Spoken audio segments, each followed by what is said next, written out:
Gonna have to have a lot more in the future. This isn't a one and done thing. This is a continuous thing through the rest of our life. Please call or go online now and send your love to the rescue.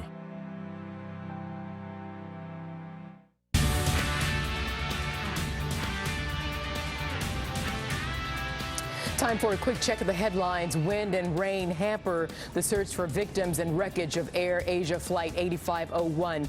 9 bodies recovered so far, and search teams say most of the victims will be found inside the fuselage. Police in China dismissing speculation that the deadly stampede at a New Year's Eve celebration was sparked by a scramble to catch coupons. Police saying the coupons were thrown after the stampede along Shanghai's historic waterfront. 36 people were killed, dozens more injured. And fans bundling up big time to watch the Rose Parade in Pasadena, where temperatures plunged to just above freezing.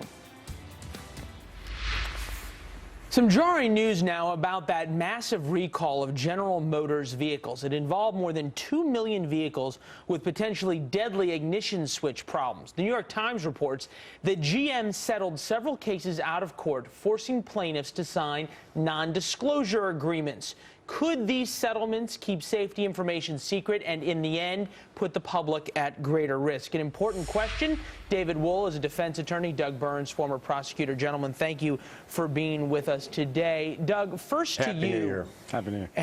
Happy New Year to you guys. First, in this sense, does this idea that there's corporations who are allowed to make products that are potentially deadly, in the case of General Motors, are deadly, right, and then they have these settlements, and all of a sudden, when there are more cases, it's not that easy for the general public, for attorneys, for investigators to figure out that this is not an isolated incident, but a pattern? No, you're making a good point, Leland. I mean, both of us as lawyers would start by saying that, look, you know, confidentiality agreements are very, very common, but your point is an excellent one, and perhaps we should revisit the policy and say that, well, wait a minute, in certain situations where, I mean, here you have these low-torque ignition switches, which in simple English can cause the car to cut out, causing serious, serious problems, and the recall of millions of vehicles, you know, maybe there should be perhaps judicial intervention, I don't know what David thinks, to maybe not have that type of confidentiality.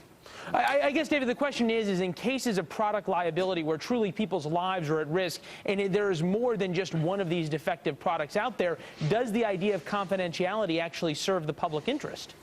Yeah, we're talking 2 million General Motors cars, Leland. This is a huge problem. I mean, when you talk about settlements going on, confidentiality clauses are very common, like Doug says. They serve a purpose, a positive purpose. They keep the courts uncluttered. They get people their money. They get cases resolved. But in this case, if evidence is actually suppressed in the function of a confidentiality agreement, and people in the future then don't have that evidence, and perhaps more people die than have already died because of these faulty ignition switches, well, then that could subject GM to huge punitive damages in future cases because of the suppression of the evidence. That could take the company down potentially through tens of millions of dollars, or even possible criminal charges if they're seen as suppressing evidence that leads to more deaths. So in these type of cases, I agree with Doug, right on. I mean, they should be banned when public safety is an issue. All right, well, I've got you guys agreeing on things. A rare situation indeed.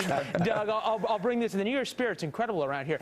There's been a lot of discussion that this case brings to light a larger issue, and that is the unintended consequences of tort reform. Yes. In the sense that you have a state like Wisconsin, which limits torts to $350,000 for maximum recovery for pain and suffering, those kinds of things. So suddenly you have these product liability attorneys who work on contingency fees, not willing to take cases against something like General Motors, where the fact of these cases would uncover some really important information. Well, look, I mean, Leland, you have people who are very strong on both sides of that issue. I mean, of course, you have a lot of people who say, you know, verdicts and recoveries have run amok, and we need to limit them, limit punitive damages, limit non-economic aspects like pain and suffering. And that's a totally viable position. But then you make a great point, which is in reverse.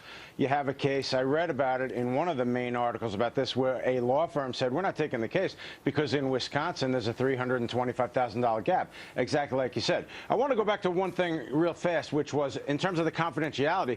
GM doesn't want the amount being paid disclosed, so they ought to bifurcate that. Right, yeah. The question is whether it's one thing to not disclose the amount, it's another thing not to disclose that is safety information. That's my point. David, Doug, you guys both agreed on so much. We're going to leave it there. Hey, Happy it's New New Year, Year's, guys. you know? Okay. All Happy right, New Year, guys. Well, it is a pretty chilly New Year's Day across much of the nation, but instead of bundling up, some folks are stripping down. Yes, it's those crazy polar bears shivering for a good cause.